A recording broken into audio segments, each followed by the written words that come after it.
야담 능소화를 찾아주셔서 감사합니다. 구독, 좋아요, 알림 설정 꼭 눌러주세요. 옛날 강원도 깊은 산골 외진 마을 도마현에 박씨 성을 가진 농부 부부가 살고 있었습니다. 그들은 비록 가난했지만 성실하고 정직한 사람들이었지요. 헌데 그들에게는 자식이 없었습니다. 그러다 보니 단 하나의 소원이 있었다면 바로 자식을 갖는 것이었지요. 혼인한 지 20년이 넘도록 자식이 없자 박영감 부부는 매일 밤 장독대에 물을 떠놓고 빌었습니다. 하늘이시오, 저희 부부에게 자식 하나만 점지해 주십시오. 이렇게 빌고 또 비나이다. 그렇게 100일 넘게 빌던 어느 날 밤이었습니다. 유난히 달이 붉게 빛나고 바람 한 점 없이 고요한 밤 부이는 기이한 꿈을 꾸었지요. 꿈속에서 흰 옷을 입은 할머니가 나타났습니다. 너희의 정성이 하늘에 닿았다. 허나 울지 않는 아이를 감당해야 할 것인데 감당할 수 있겠느냐? 아이고, 신령님 말 못하는 아이라도 좋습니다. 아이 하나만 점지해 주십시오. 다음 날 아침 부인은 꿈이 너무나 생생하여 남편에게 말했습니다. 드디어 우리의 소원이 이루어지려나 보. 신령님께서 우리의 기도를 들어주셨구려. 얼마 지나지 않아 부인은 정말로 태기를 느끼게 되었습니다. 박영감은 기쁨에 어쩔 줄 몰라 부인을 더욱 정성껏 보살폈지요. 그리고 10달이 지나 드디어 아이가 태어났습니다. 그러나 놀랍게도 아이는 태어나면서부터 한 번도 울지를 않았지요. 네, 이런 경우는 처음일세. 그동안 수없이 아이를 받아봤지만 두 눈 동그랗게 뜨고 울지 않는 아이는 처음일세 그려. 마을 사람들도 이를 이상히 여겼지만 박영감 부부는 할머니의 말을 기억하고는 오히려 감사했지요. 박영감은 아이의 이름을 무리의 연꽃이 피어있는 꿈을 꾸었다 해서 연수라 지어주었습니다. 아가, 너는 우리의 희망이란다. 아프지만 말고 무럭무럭 잘 자라거라. 사랑하는 내 딸 연수야, 너의 탄생은 우리 가족에게 큰 축복이란다. 박영감 부부는 늦둥이 연수를 무척이나 사랑했지요. 연수는 성장하면서도 한 번도 울지는 않았으나 건강하게 무럭무럭 잘 자랐습니다. 그런데 신비롭게도 연수가 5살이 되었을 때부터 스스로 글을 깨우쳤지요.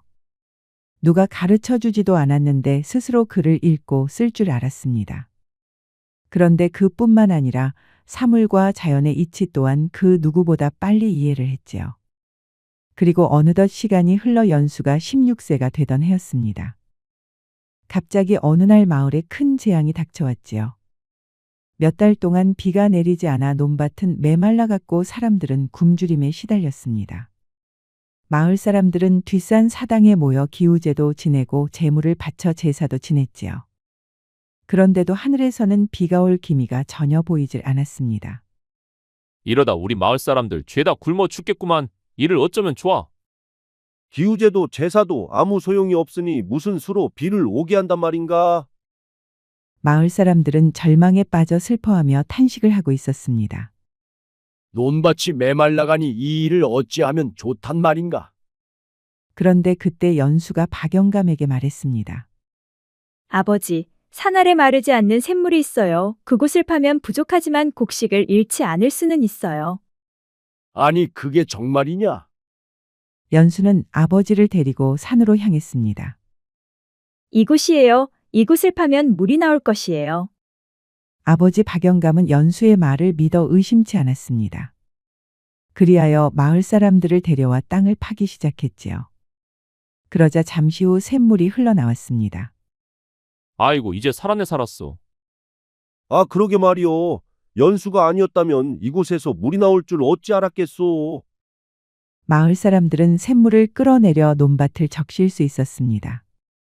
그러자 마을 사람들이 저마다 연수를 칭찬했지요. 연수는 우리 마을의 복덩이야, 복덩이. 그날 이후 연수는 도마현에서 신비한 아이라 불리게 되었지요. 그리고 그녀의 소문은 곧 마을을 벗어나 널리 퍼져나가기 시작했습니다. 그러던 어느 날 연수는 아버지 박영감의 기침 때문에 약초를 찾아 산속으로 들어갔습니다. 요즘 들어 아버지의 기침이 부쩍 심해졌기 때문이었지요. 연수가 깊은 산중에 이르자 갑자기 절벽 아래에서 굵고 짧은 비명소리가 들렸습니다. 연수는 비명소리가 난 곳으로 달려가 보았지요. 그러자 그곳에는 거지 같은 젊은 청년이 하나 쓰러져 있었습니다. 이보시오, 정신 좀 차려보시오. 청년은 의식이 없었습니다. 그는 절벽 위에서 떨어져 온 몸이 상처투성이었지요. 연수는 청년의 몸 상태를 자세히 살펴보았습니다. 숨은 쉬고 있으나 떨어질 때 충격으로 의식을 잃었고 한쪽 다리뼈가 부러져 있었지요. 다리뼈가 부러져 의식이 돌아오면 통증이 크겠구나. 연수는 다시 주변을 뒤져 약초를 찾았습니다. 그리고 약초를 빻아 그의 상처에 발라주고 자신의 치마자락을 찢어 부러진 다리를 묶어주었지요. 그런데 어느새 해는 서산으로 기울어 가고 있었습니다. 연수는 목숨이 위태로운 청년을 두고 산을 내려갈 수가 없었지요. 그리하여 연수는 청년 곁에 앉아 그가 깨어날 때까지 기다렸습니다. 그렇게 시간이 얼마나 흘렀을까? 밤늦게 청년의 의식이 돌아왔습니다. 그런데 낯선 처녀가 옆에서 쪼그리고 앉아 무릎에 얼굴을 묻은 채 잠들어 있었지요.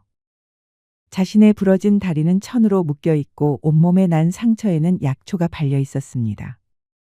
이 처녀가 나를 살렸나 보군. 청년은 처녀를 깨우지 않았습니다.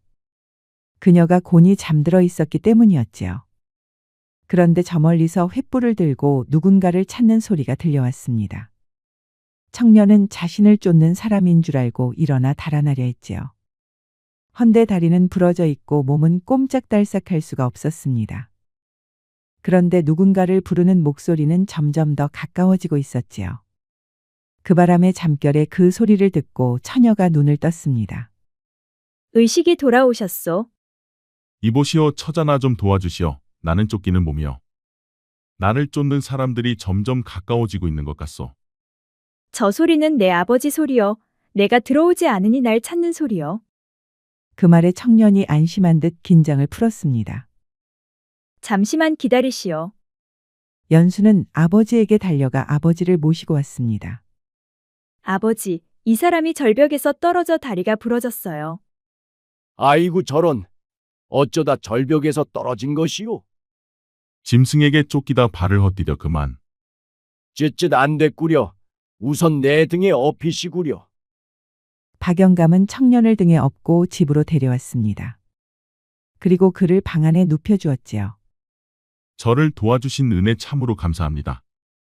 그런 소리 마시오. 누구라도 어려움에 처한 사람을 보면 그리 했을 것이오.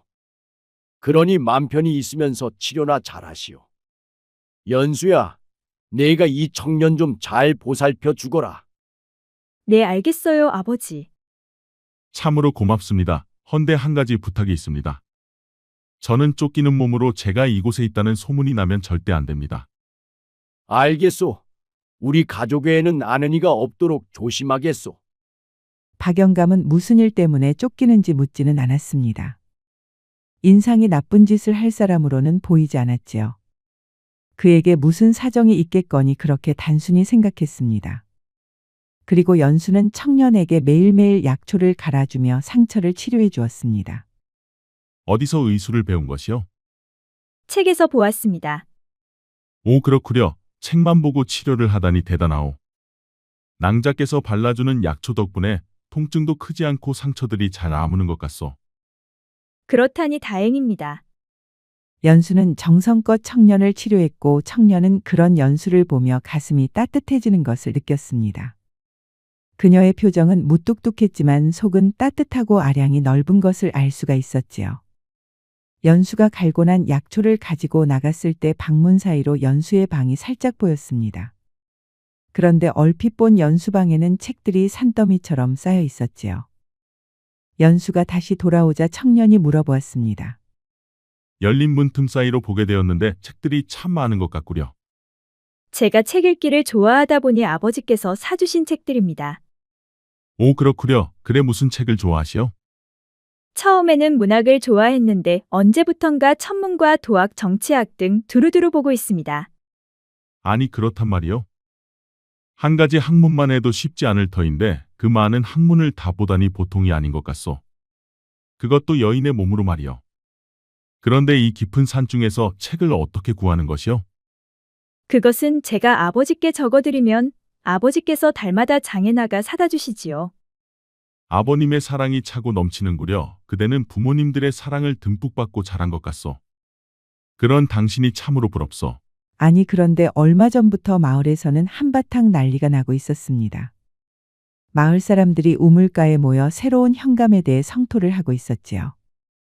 아니 이 판국에 세금을 2배로 올리라니 우리 보고 시방 죽으라는 거야 뭐야? 아, 그러게 말이요. 그렇지 않아도 가뭄 때문에 수확량이 줄어든 판에 세금을 올리는 게 말이 되느냐 말이야.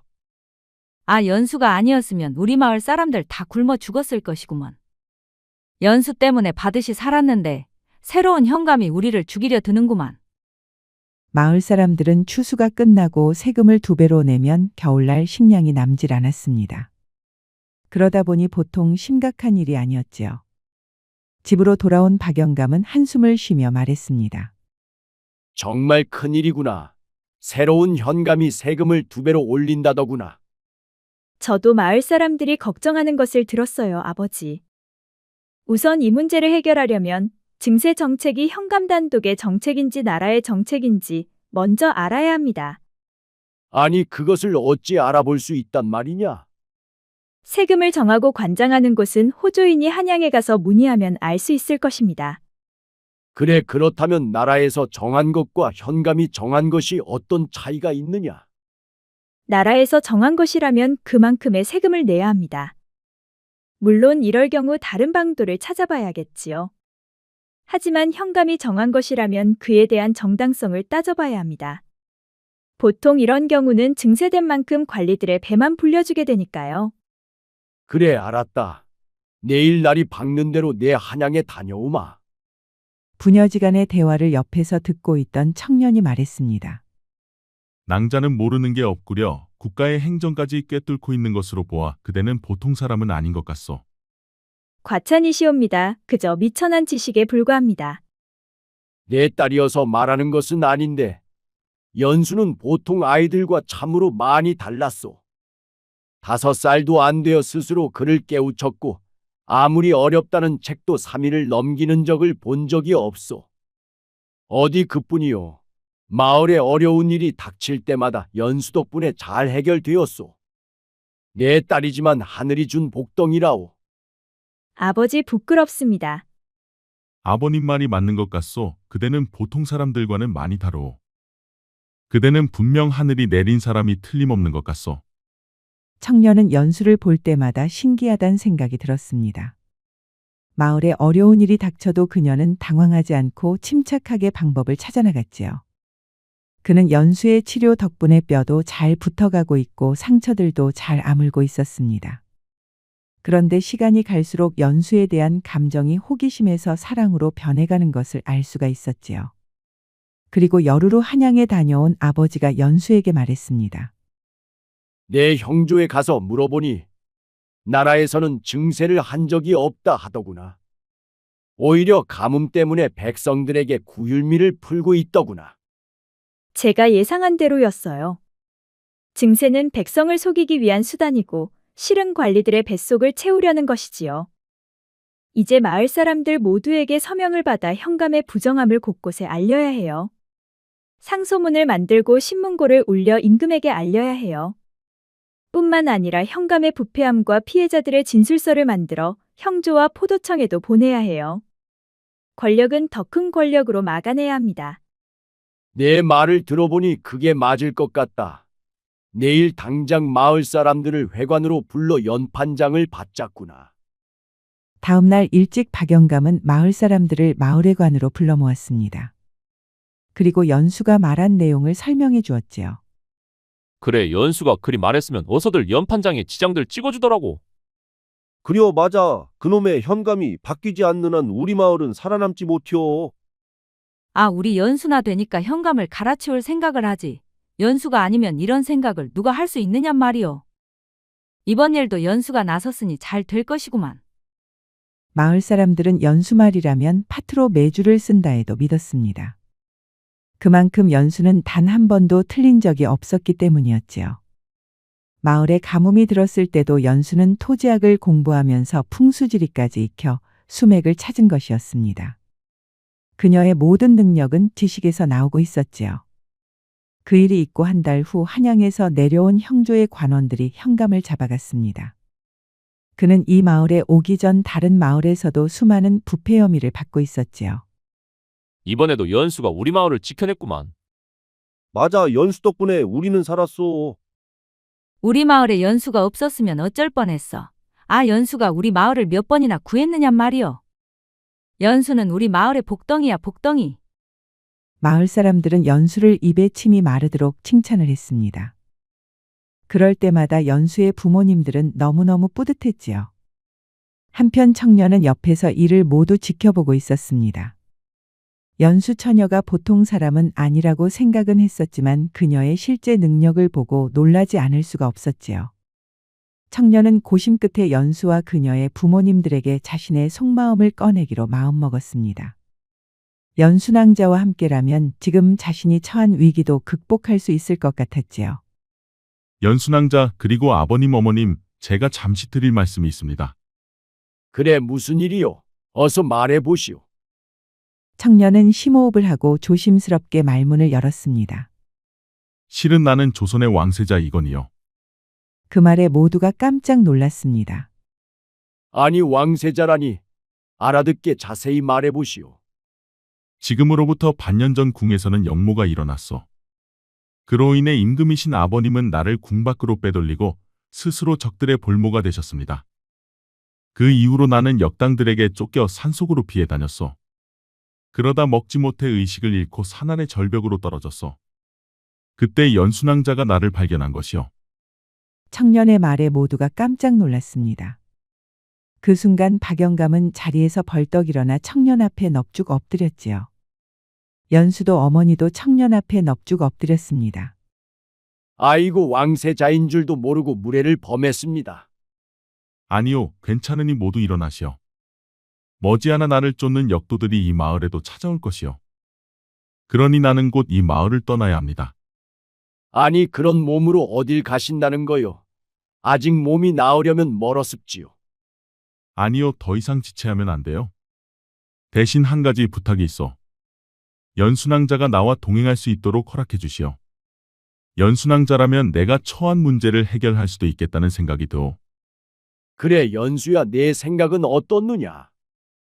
청년이 보통 사람이 아니라는 것은 알았지만 왕세자일 줄은 몰랐습니다. 아무튼 어려움에 처한 사람을 외면할 수는 없지요. 미천하지만 제 능력껏 왕세자님을 돕겠습니다. 참으로 고맙소 낭자. 연수의 결정에 부모님들은 눈시울이 붉어졌습니다. 지금까지 단 한 번도 사랑하는 딸 연수와 떨어져 살아본 적이 없었지요. 헌데 연수가 왕세자를 따라가면 그녀의 생사조차 알 수도 없을 것이었습니다. 아버지 어머니 너무 염려 마시어요. 반드시 잘 될 것이어요. 그 일이 있고 며칠 후 한 무리의 병사들이 말 타고 마을에 들이닥쳤습니다. 여봐라, 이 마을 사람들을 모두 끌어내라. 그리고 집집마다 하나도 남김없이 사사지 뒤지거라. 수십 명의 병사들은 여럿으로 나뉘어 가가호 모두 뒤지고 다녔습니다. 그리고 마을 사람들을 마을 광장으로 모두 끌어냈지요. 지금부터 내가 묻는 말에 바른대로 말해야 할 것이야. 이 마을에 낯선 청년이 오지 않았느냐? 병사들의 물음에 마을 사람들은 서로의 얼굴만 바라보았습니다. 실제로 낯선 청년을 본 적이 없었지요. 우리 마을에는 낯선 사람이 한 명도 없었소. 그 말이 사실이렸다. 만약 거짓이면 이 자리에서 내놓으면 목이 떨어질 것이야. 그 말이 맞소. 우리 마을에는 외부인이 단 한 명도 없소. 대장, 집집마다 다 뒤져봤는데 그림자도 보이지 않습니다. 아니, 그럼 이자가 하늘로 솟았단 말이냐? 땅으로 거졌단 말이냐? 마을 사람들은 시커먼 병사들에 둘러싸여 벌벌 떨고 있었습니다. 헌데 다행히도 전날 밤 청년과 연수는 마을을 떠나고 없었지요. 그럼 마을 주민들 중에 갑자기 사라진 사람은 없느냐? 마을 사람들은 서로를 둘러보았습니다. 그런데 연수가 보이질 않았지요. 마을 사람들 누구도 연수의 이야기는 꺼내지도 않았습니다. 없소. 이곳에 마을 사람들 한 명도 빠짐없이 모두 있소. 맞소. 우리 마을 사람 전원 이곳에 모여 있소. 대장, 이 마을에서는 흔적을 찾을 수가 없습니다. 다음 마을로 넘어가시는 게 좋을 것 같습니다. 오냐 그래. 그럼 다음 마을로 이동해라. 병사들이 떠나가자 마을 사람들이 박영감에게 물어보았습니다. 아니, 연수에게 무슨 일이 있는 것이요? 무슨 일이 있긴 있소만 지금은 말할 때가 아니오. 나중에 때가 되면 말씀드리리다. 마을 사람들은 연수에게 무슨 일이 생길까봐 걱정이 많았습니다. 아이고, 우리 연수에게 제발 아무 일도 없어야 할 터인데 이를 어쩐다냐. 한편 청년 왕세자와 연수는 산속길을 통해 한양 쪽으로 향하고 있었습니다. 어느새 왕세자는 연수에게 심적으로 의지하고 있었지요. 왕세자는 그녀만 옆에 있어도 왠지 든든하고 외롭지 않았습니다. 한양이 내려다 보이는 언덕에 다다른 두 사람은 언덕 위에서 한양을 내려다 보았습니다. 저기 보이는 곳이 한양이요. 한양은 참으로 큰 것 같습니다. 왕세자께서는 이곳에 숨어 있으시지요. 제가 내려가 상황 파악을 좀 해보겠습니다. 혼자 몸으로 괜찮겠소? 왕세자님은 얼굴을 알아보는 자가 있을 수 있으니 혼자 움직이는 게 낫습니다. 알겠소. 그럼 조심하시구려. 연수는 홀로 산을 내려갔습니다. 그리고 한양을 둘러보며 정보를 얻기 시작했지요. 그녀는 우선 사람이 많이 모이고 대화를 나누는 곳을 찾았습니다. 그러다 보니 주막이 눈에 들어왔지요. 그곳에서는 사람들이 모여 밥 먹고 술 마시면서 많은 대화들을 나누고 있었습니다. 이곳이 좋겠군. 연수는 주막집 주인을 찾아가 말했습니다. 제가 지방에서 올라와 며칠간 묵을 곳이 필요한데 이곳에서 일해주면 잠자리를 내줄 수 있겠는지요? 주모는 연수를 위아래로 훑어보았습니다. 잠자리만 내어주면 공짜로 일해준다 하니 손해볼 일은 아니었지요. 빈 방은 손님을 받아야 하니 내 방을 같이 써도 되겠소? 네, 괜찮습니다. 그럼 그리하시오. 그렇지 않아도 일손이 부족하던 차에 잘 되었소. 그리하여 연수는 주막집에서 일을 하게 되었습니다. 그녀는 손님들이 나누는 이야기를 듣기 위해서였지요. 낮에는 일하면서 손님들 이야기에 귀를 기울이고 밤이면 먹을 것을 챙겨 왕세자에게 가져다 주었습니다. 그리고 그렇게 며칠이 흘렀지요. 그동안 신세 많았습니다. 이제 때가 되어 저는 이만 가보렵니다. 아, 그려. 덕분에 나도 그동안 수월했구만. 어쩌면 젊은 처녀가 그렇게 눈썰미가 좋은지 모르겠네. 아무리 공짜로 일해주기로 했었으나 내 양심상 그런 순 없네. 이거라도 가져가시게. 주모는 연수에게 일한 값으로 열량이나 쥐어주었지요. 이러지 않으셔도 됩니다. 저도 충분히 도움이 되었으니까요. 아니야, 내 마음 편하자고 하는 것이니 받아두시게. 그리고 또 한양에 오면 날 찾아주고. 고맙습니다. 다음에 꼭 찾아뵙겠습니다. 그려 꼭 찾아와. 주모는 떠나는 연수를 보며 눈시울을 붉혔습니다. 짧은 시간이었지만 연수에게 정이 들었지요. 연수는 울먹이는 주모를 뒤로 하고 주막을 나와 언덕으로 향했습니다. 그리고 숨어있는 왕세자를 만났지요. 역모를 일으킨 주범은 병조판서 강지훈이요. 그는 불법으로 군대를 이동시켰고 그 힘으로 왕궁을 장악했습니다. 그랬구려. 나는 한밤중에 궁을 빠져나오느라 내막을 전혀 몰랐어. 그럼 이제 어찌하면 좋을 것 같소? 듣기로 내금이장이 끝까지 역도들과 맞서다 지금은 의금부 감옥에 갇혔다 합니다. 그러니 그자는 역모에 가담하지 않은 게 확실하고 믿을 수 있는 자이지요. 궁의 사정을 잘 아는 내금이장이 우리 편에 서면 훨씬 수월할 것이옵니다. 아니, 내금이장은 지금 옥에 갇혀있다 하지 않았소? 헌데 어떻게 우리 편으로 만들 수 있단 말이요? 방법을 찾아 내금이장을 감옥에서 빼내와야지요. 왕세자는 연수의 말에 기겁을 하고 말았습니다. 그동안 자신은 그저 도망 다니느라 바빴는데 연수는 생각하는 차원이 너무 달랐지요. 내일부터는 감옥을 살펴 내금이장을 빼내올 방도를 세울 것입니다. 아, 그렇소? 당신은 뛰어난 지식을 갖췄을 뿐만 아니라 기백 또한 웬만한 장수들보다 뛰어난 것 같소. 왕세자는 연수를 보면 볼수록 너무도 놀라웠습니다. 사내인 자신보다 때론 더 사내다웠지요. 연수는 다음 날부터 멀찍이서 의금부를 주시하기 시작했습니다. 그리고 보초병들의 교대 시간도 모두 파악을 하였지요. 어느 정도 의금부의 동태를 파악한 연수는 본격적으로 계획을 세웠습니다. 그리고 그녀는 주조장에서 술을 항아리로 주문했지요. 그리고 그녀는 기생으로 변장하고 자정이 넘어 술가마꾼을 데리고 의금부로 향했습니다. 아니 이것은 웬 술이냐? 나는 태화로에서 온 연하여. 병판대감께서 내리시는 포상이옵니다. 오늘 밤은 신나게 마시고 회포를 풀라 하셨지요.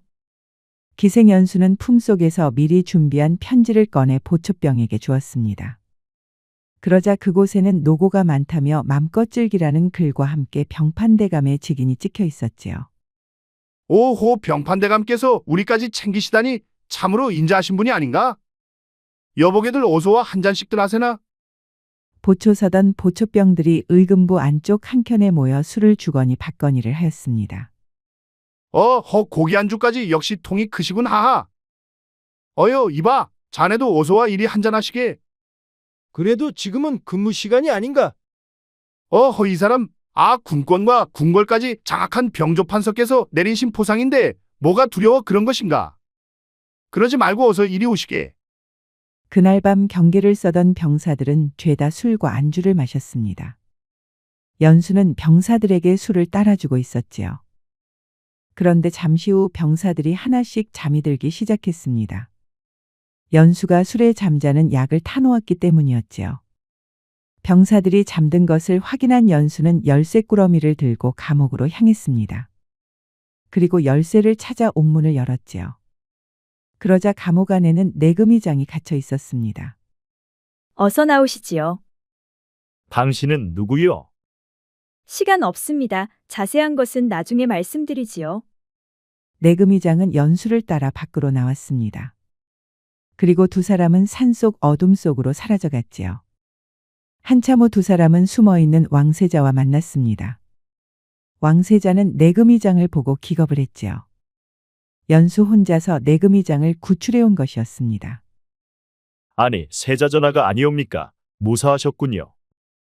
내금이장은 왕세자에게 무릎을 꿇었습니다. 내금이장이 아바마마를 지키기 위해 끝까지 목숨 걸고 싸웠다 들었소. 참으로 고맙소. 끝까지 주상 전하를 지켜내지 못해 송구합니다. 세자 전하. 아니요, 금군으로 군병력을 당해낼 수는 없었을 것이요. 그러니 너무 자책 마시오. 그리고 이제부터 계획을 잘 세워 역도들을 물리치면 될 것이요. 알겠습니다, 저하. 그런데 이 처자는 믿을 수 있는 자인지요? 믿다마다요. 내금이장을 혼자 구출한 처자요. 내 분신처럼 믿으면 될 것이요. 그러하겠습니다, 저하. 헌데 여인 혼자 몸으로 보초병을 따돌리는 것을 보면 보통은 아닌 듯합니다, 저하. 하하, 차차 알게 될 것이요. 이분이 어떤 분인지. 부끄럽습니다, 저하. 그날 밤 세 사람은 머리를 맞대고 궁리를 하기 시작했습니다. 지금 한성부와 포도청 형조가 모두 병판의 손에 넘어가 움직일 수 있는 병력이 없습니다. 혹시 그런 병조의 장군들 중에는 아는 분이 없소? 어릴 적 같이 자란 친한 친구가 한 명 있긴 하오. 헌데 그는 전방의 장군이요. 그럼 되었습니다. 많은 병력도 필요 없습니다. 믿을 수 있는 병사들로 50명이면 족합니다. 아니, 50명으로 어떻게 병판이 이끌고 있는 수천의 병사들을 상대한단 말이요. 우리가 상대해야 할 대상은 수천의 병사가 아니요. 그들은 장기판의 졸과 같아서 지시하는 우두머리가 없으면 무용지물이요. 그러니 우리는 명령을 내리는 우두머리 병판과 그의 신복 몇 명만 손에 넣으면 그만이요. 내금이장 일단 연수처자의 말대로 해주시게. 그녀는 우리가 생각할 수 있는 범위를 벗어나 생각했을 것이네. 알겠습니다, 저하. 그날 밤 세 사람은 전방으로 향했습니다. 주로 사람들 눈에 띄지 않도록 밤에만 이동했지요. 그렇게 며칠 만에 전방에 도착한 세 사람은 산속에 적당한 은신처를 찾았습니다. 그리고 내금이장은 친구 황장군을 불러냈지요. 인사드리게 왕세자 저하시네. 황장군 인사드립니다, 저하. 자네도 들어서 알겠지만 궁에서는 역모가 일어났네. 해서 저하께서는 역도들을 처단하려고 일어나셨네. 자네가 힘이 되어 주시게. 저하의 뜻을 따르겠습니다. 이놈 목숨 걸고 저하의 칼날이 되겠나이다. 고맙소, 황장군. 이번 일이 잘 되면 그대에게 크게 보상을 하리다. 이제 황장군까지 합류하자 연수는 본격적으로 계획을 세워나갔습니다. 이번 영모의 주동자는 병판대감과 그를 따르는 2명의 장군이 있습니다. 그들은 3,000명의 병력으로 성과 궁궐을 장악했지요. 그러니 병판대감과 2장군의 신변만 확보하면 됩니다. 그리하려면 50명의 정예병이 필요합니다. 병판대감의 집은 30명의 병사가 3교대로 지키고 있습니다. 헌데 자정이 넘으면 불침번서는 병사는 10여 명에 불과하지요. 그러니 20명의 정예병으로 병판대감의 신변을 확보하고 10명으로 2장군을 잡을 것이요. 그리고 나머지 20명은 궁궐 입구에서 대기하고 있으면 됩니다. 그럼 2명의 장군은 어떻게 잡으면 되겠소? 일단 그 2명은 기생집으로 유인해 잡을 것입니다. 그리고 그들과 그들을 호위하는 병사들이 술에 취하면 그때 잡으면 돼요. 그런데 이 처자는 어찌 전술의 일이 능한 것이오? 허허 이제 알아보시겠소. 이분은 병법뿐만 아니라 모든 분야에서 능하다오. 부끄럽습니다, 저하. 그리하여 황장군은 특별히 훈련된 병력 50명을 차출하여 사복으로 갈아입혔습니다. 그리고 그들을 상인으로 위장시켜 성 안으로 미리 침투시켰지요. 모든 준비를 마친 4사람은 거사를 앞두고 궁이 내려다 보이는 언덕 위에 올랐습니다. 이제 오늘 밤 이 나라와 왕실에 대한 운명이 걸렸소이다. 모두들 무사히 잘해주길 바라오. 이 한 목숨 바쳐 왕실을 다시 찾겠습니다. 저하. 이놈도 목숨 바쳐 역도들을 처단하겠습니다. 저하. 오늘은 초승달이 뜨는 날로 음의 기운이 강한 날이지요. 하여 은밀히 움직이기에 좋은 날입니다. 크게 실수하는 일만 없으면 오늘 밤 거사는 무난히 성공할 것입니다. 연수는 미리 성 안으로 들어가 2장군의 위치를 파악했습니다. 그러자 한 명은 이미 기방으로 향하고 있었지요. 하늘도 우릴 돕고 계시군. 연수는 병조에 있는 장군에게 병조판서의 명으로 서찰을 띄웠습니다. 오늘 밤 기방으로 오라는 서찰이었지요. 잠시 후 날이 어두워지자 2장군은 각각 다른 방에서 술을 마시기 시작했습니다. 한 명은 부하들과 기생들을 끼고 술을 마셨고 한 명은 병판대감이 오기를 기다리며 술을 마셨지요. 밤이 깊어가자 병판대감을 기다리던 장군이 먼저 일어났습니다. 기다려도 오질 않자 먼저 일어난 것이었지요. 그는 부하들 없이 혼자 왔다가 기생집을 나왔습니다. 그런데 그때 밖에서 대기하고 있던 황장군의 무사들이 그를 순식간에 제압했지요. 그리고 나머지 술 취한 장군과 그의 부하들까지도 순식간에 제압해버렸습니다. 영모에 가담한 2장군이 황장군의 손에 들어오는 순간이었지요. 2장군을 손에 넣었으니 너는 달려가 작전을 실행하라 전하거라. 알겠습니다, 장군. 황장군의 부하가 말 타고 병판대감의 집으로 달려갔습니다. 그리고 대기하던 무사들이 일제히 움직여 병판대감 집의 보초병들을 순식간에 제압하였지요. 아니 내 놈들은 누구냐? 감히 내가 누구인 줄 모르고 들어왔단 말이냐? 병판대감은 황장군의 무사들에게 붙들려 밖으로 끌려 나왔습니다. 내 놈을 영모죄로 추포한다. 그때 무사들 뒤에서 왕세자가 나오며 말했습니다. 아니 세자가 아니냐? 내 놈이 어찌 살아있는 것이야? 감히 왕실을 능멸한 죄 죽음으로 다스릴 것이다. 여봐라, 이 자를 끌고 궁으로 앞장서거라. 잠시 후 궁궐 입구에는 영모를 주도한 병판대감과 2장군이 붙들려 끌려왔습니다. 그리고 대기하던 20명의 무사들도 모두 합류하였지요. 이제 영모는 끝났다. 어서 골문을 열거라. 궁궐문을 지키던 병사들은 포박된 병판대감과 2장군을 보고 경악을 금치 못했습니다. 그들은 어쩔 수 없이 궐문을 열 수밖에 없었지요. 50명의 황장군 부하들은 왕세자를 호위하며 궐 안으로 들어갔습니다. 그리고 내금위장은 갇혀있는 금군들을 곧바로 풀어주었지요. 그리하여 황장군과 금군들은 합세하여 궁 안의 역당들의 병력을 모조리 무장해제시켰습니다. 그리고 반년 동안 천하를 호령했던 병판대감의 시대도 끝이 났지요. 내가 참으로 고생이 많았다, 세자. 저보다 내금위장과 황장군의 공이 크옵니다, 아바마마. 그리고 결정적으로 이 모든 것을 설계하고 기획한 이가 있습니다, 아바마마. 오, 그러느냐. 그 자가 누구인지 무척 궁금하도다. 들어오시오, 연순왕자. 그때 문이 열리고 연수가 사뿐사뿐 걸어왔습니다.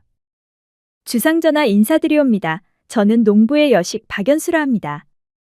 오, 그래. 그런데 어떻게 여인의 몸으로 이렇게 큰 일을 계획했단 말이냐? 미천한 저의 지식이 도움이 되었사옵나이다. 어허, 조정대신들 그 누구도 해내지 못한 일을 농부의 여식이 해내다니 놀라지 않을 수가 없구나. 너는 이 나라 조선과 왕실을 살렸다. 또한 나와 왕세자의 생명의 은인이다. 필요한 게 있으면 뭐든 말해보라. 주상전하, 제게 필요한 것은 없사옵나이다. 이제 제 역할은 끝났으니 아버님 계신 고향 마을로 내려가겠사옵니다. 필요한 게 없다. 내 이 은혜를 어찌 갚는단 말이냐? 아바마마 제가 필요한 게 있습니다. 그래 말해보라 세자. 연수낭자만 허락한다면 낭자를 세자빈으로 맡고 싶습니다. 그 말에 연수는 깜짝 놀라 세자를 바라보았습니다. 하하 지금 청혼하는 것이렸다. 그래 연수 내 생각은 어떠하느냐? 연수는 얼굴이 붉어져 고개를 숙였습니다. 헌데 그녀도 세자를 마음에 두고 있었지요. 부상당한 그를 치료할 때부터 연수는 세자를 좋아했습니다. 그래 얼굴이 붉어진 것을 보니 마음이 없는 것은 아닌 게로구나. 연수야 어서 내 생각을 말해보라. 연수는 얼굴을 붉힌 채 고개를 숙이고 말했습니다. 그리하겠습니다, 전하. 오 그래 잘했도다. 이제 나도 내게 두고두고 은혜를 갚을 수 있게 되었구나 하하. 그리하여 연수는 세자빈이 되어 왕궁에서 화려한 혼례를 올렸습니다. 내 사람이 되어주어 참으로 고맙소 부인. 저도 미천한 저를 선택해 주신 저하께 감사드립니다. 왕궁의 혼례식에는 연수의 부모님들과 마을 사람들도 모두 와 있었습니다. 우리 딸이 참으로 자랑스럽소. 내 자식이 조선의 빈이 되다니 믿을 수가 없구려. 이게 다 영감께서 착하게 살아오셔서 하늘에서 복을 내린 게 아니겠소. 부모님들은 서로 손을 맞잡고 자랑스런 연수를 보며 눈물을 흘렸습니다. 경사가 났네 경사가 났어. 우리 마을에서 세자빈이 나왔으니 이보다 더 큰 경사가 또 있으랴. 아, 그럼 진작 알아봤지. 우리 연수가 어디 보통 사람이었던가. 아이고 참으로 곱다 고와. 연수는 역시 이곳이 잘 어울려. 우리 마을처럼 구석에 박혀 살 인물이 아니오. 그러게 말여요. 일이 될 줄 알았으면 내 좀 더 잘해줄걸. 옛말에 선악계오사라는 말이 있습니다. 선한 사람이나 악한 사람이나 모두 내 마음 먹기에 따라 스승이 될 수 있다는 말이지요. 즉 악한 것을 보고 배우면 악한 사람이 되고 선한 것을 보고 배우면 선한 사람이 될 수 있다는 말과 같습니다. 그러니 우리는 악을 멀리하고 선을 행하는 삶을 살아야겠습니다. 악한 자는 언젠가는 그에 합당한 벌을 반드시 받을 테니까요. 두 사람의 사랑을 응원하신다면 구독과 좋아요를 꼭 부탁드립니다. 우리 이야기가 재미있으셨나요? 다음 이야기도 재미있는 이야기가 많으니 다음 영상도 재미있게 봐주세요. 그럼 여러분 모두 오늘도 행복하고 즐거운 시간 되세요.